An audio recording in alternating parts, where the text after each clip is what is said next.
Justice Verma cash कांड में बड़ा खुलासा। सीजीआई संजीव खन्ना ने 50 करोड़ का मालिक ढूंढ निकाला। जी हां, चौंकिए मत, सच है। जैसा कि आप जानते हैं कि दिल्ली हाई कोर्ट के जस्टिस के घर से फायर ब्रिगेड ने जले नोटों के बंडल निकाले तो हड़कंप मच गया।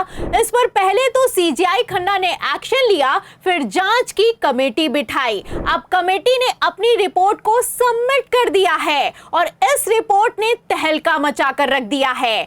आपको बता दें कि रिपोर्ट देखते ही सीजीआई संजीव खन्ना जबरदस्त भड़के हैं और जस्टिस वर्मा को इस्तीफा देने के आदेश पारित कर दिए हैं। तो क्या अब जस्टिस वर्मा ने इस्तीफा नहीं दिया तो जेल होगी? इस सवाल का जवाब आपको बताएंगे। जस्टिस वर्मा कैश कांड की रिपोर्ट में क्या लिखा है और इस रिपोर्ट पर सीजीआई संजीव खन्ना ने क्या एक्शन लिया है उस पर भी आएंगे। लेकिन खबर में सबसे पहले आप क्रोनोलॉजी समझिए। तो जैसा कि आप जानते हैं कि जस्टिस वर्मा के दिल्ली आवास पर आग लग गई। जब आग लग गई तो घर वालों ने फायर ब्रिगेड को बुलाया। जब फायर ब्रिगेड पहुंचा तो घर से बोरों में अध जले नोटों की गड्डियों को बरामद किया गया और जब गड्डियां निकली तो हड़कंप मच गया।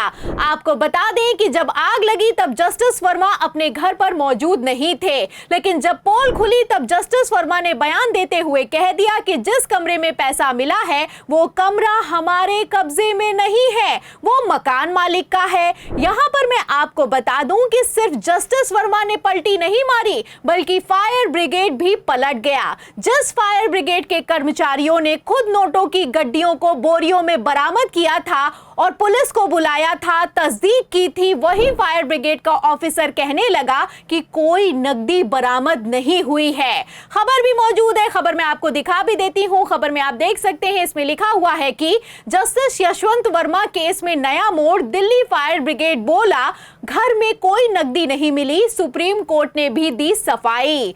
आपको बता दें कि जैसे ही कैश कांड का खुलासा हुआ, सीजीआई खन्ना ने तुरंत जस्टिस वर्मा का ट्रांसफर दिल्ली हाई कोर्ट से इलाहाबाद हाई कोर्ट कर दिया।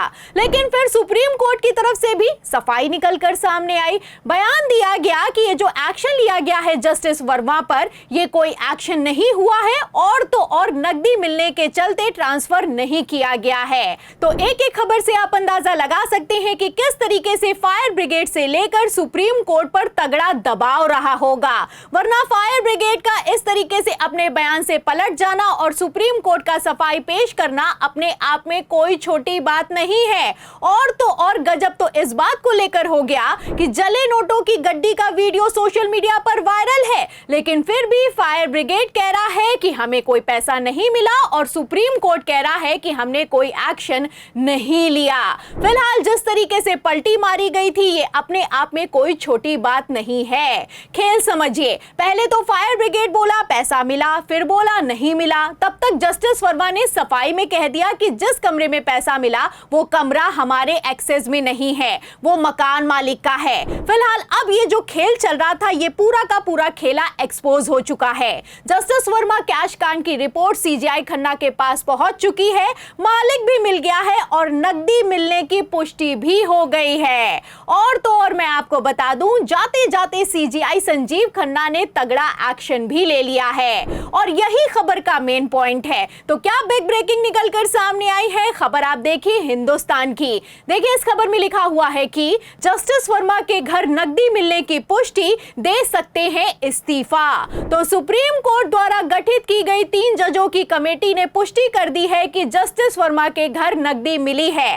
अब जस्टिस वर्मा के घर नकदी मिली है तो जाहिर सी बात है कि मालिक भी जस्टिस यशवंत वर्मा है। फिलहाल इसकी जांच अभी चल रही है कि यह नकदी किस केस को दबाने या फिर कि फैसला सुनाने के लिए जस्टिस वर्मा को दी गई थी। लेकिन इस जांच के ठीक पहले सीजीआई संजीव खन्ना ने तगड़ा एक्शन लिया है। आपको बता दें कि सीजीआई खन्ना ने ऐतिहासिक फैसला सुनाया है और जस्टिस वर्मा को सीजीआई खन्ना की तरफ से 2 ऑप्शन दिए गए हैं। खबर भी मौजूद है, खबर आप देख सकते हैं। न्यूज़ 18 की खबर में बाकायदा बिग हेडिंग लगाई गई है और इसमें लिखा हुआ है कि जज कैश कांड में हो गया बड़ा खुलासा, अब क्या करेंगे जस्टिस यशवंत वर्मा? सीजीआई संजीव खन्ना ने दिया 2 रास्ता। तो सीजीआई खन्ना ने जस्टिस वर्मा के पास 2 रास्ते दिए हैं, 2 ऑप्शन दिए हैं। कहना है या तो इस्तीफा दे दो या फिर कि सुप्रीम कोर्ट कोलेजियम सीएम की कमेटी जांच करेगी और जब जांच होगी तो डिमांड होगी कि फैसला हो और जब फैसला होगा तो डबल फजियत होना